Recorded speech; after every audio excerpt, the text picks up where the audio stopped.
Igls Austria, the venue for round 7 of the Wiesmann FIBT Men's Skeleton World Cup and the European Championships.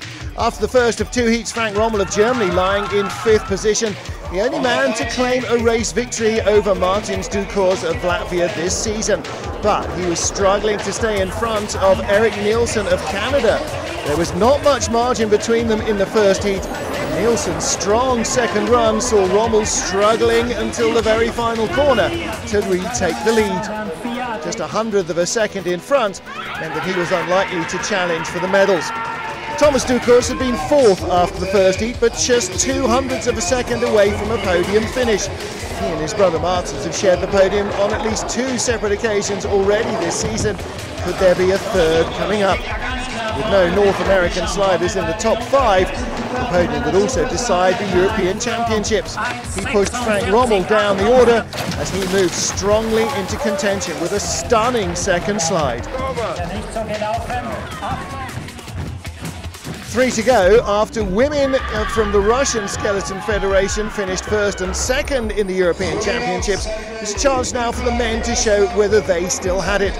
A great first heat from Sergei Chudanov left him in 3rd place, but consistency has been the thorn in his side this year, and so it proved again. He slipped down the order, leaving Dukors in the lead with just 2 sliders still to go.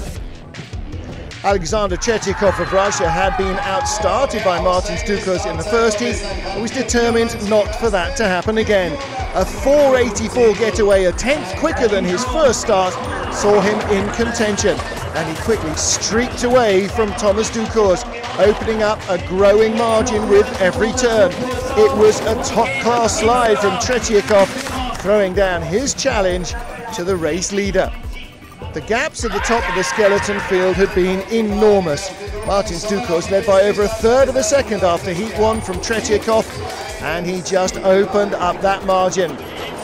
With every corner, he drew further away. Every straight, another 10th added to his advantage. A second track record of the day, and a win by 3/4 of a second.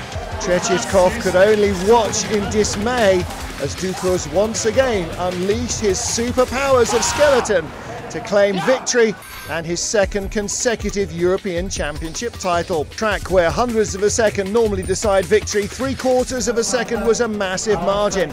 He's now 2 consecutive races into heading towards potentially €100,000 for winning in Sochi as well, and he is the European champion.